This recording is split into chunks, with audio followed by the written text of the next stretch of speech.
Congress of the People Party has launched its election manifesto in Kempton Park today. This week, the party introduced its mayoral candidates for the Gauteng Metro municipalities. Senior reporter Aviwe Mtila joins us now live for more.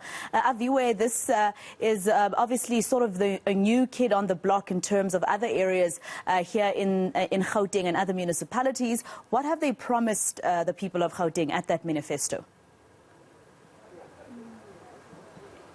Well, they've been hard at it. The manifesto launch just wrapping up some hour ago of the Congress of the People, quite critical of the governing African National Congress, saying that the people of South Africa, the majority, are better off pre-1994 than they are now, mentioning the high unemployment rate, especially among the youth, over 75%, and saying that they will tackle service delivery here. In fact, it's some of the things that I want to talk to now to the Deputy President of the Congress of the People, Aviwe Mtila. Thank you, Mdomkhulu, for joining us at eNCA. But what will you do then differently? You've given staunch criticism to the ANC. What else then will you do?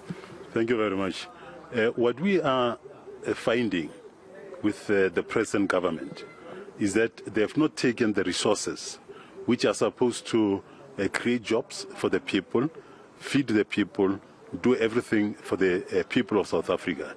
Instead, they are using all those resources for their own pockets. They're denying people what the people are supposed to get. They've grown poverty. There are very serious problems. That is why we say once we go into councils, we have given our people very clear directions. We have said to them, you go through training, and we have begun to do that. PFMA, so that they can know what they're supposed to do when it comes to management of finances. And we said that we shall assess the work done by each and every councillor to ensure that delivery is delivered to the people. Okay, let's take a look at COPE as a party. Came in 2008, but in the last 13 years, the numbers have dwindled significantly of your voter on the ground. This suggests that people don't have faith in the party. Why is this so?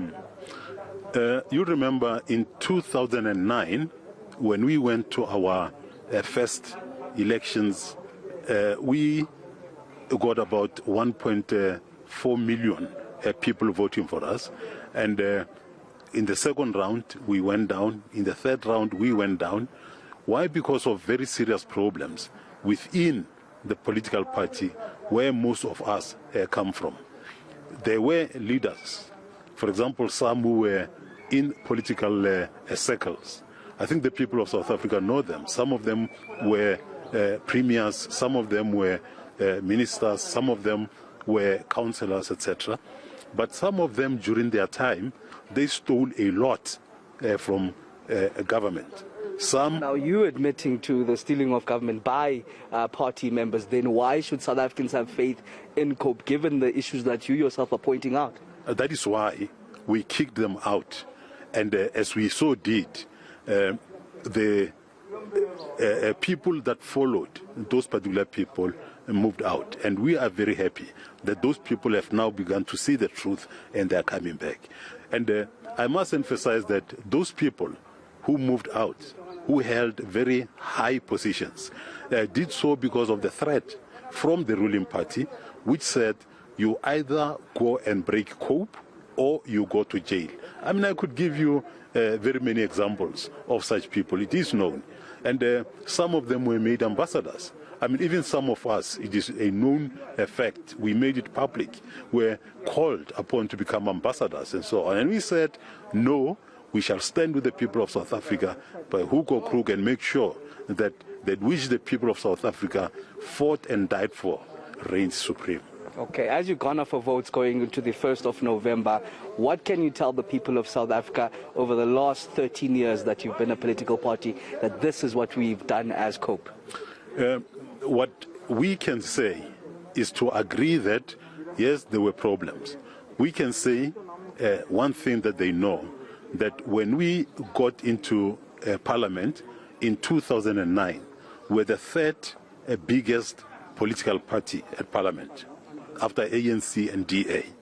Things have changed because of all these kind of problems that I've spoken about. But now our membership has grown. We are going to occupy many municipalities in the country. And what I say to the people of South Africa is, we know what the problems are.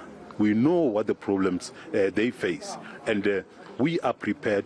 In our manifesto, we have come up with very clear positions. And I can tell you that we are going to deliver. But then just not deliver as a party. We shall be there guided by the people, the owners of Cope, and the ordinary people, men and women in the street, but then in particular the youth and the women of our country. Okay, thank you very much. William Adisha, the Deputy President of the Congress of the People, just after the manifesto launch here in Kempton Park, promising that they will deliver services to the people. Remember, from their inception, he himself mentioning that 2009 they were the third biggest party. Now, as it stands, they're struggling among to be even in the top 10 parties at the moment. And it would be very interesting to see, Aviwe, if they are able to actually penetrate here in Gauteng. But thank you very much, Senior Reporter Aviwe Mtila.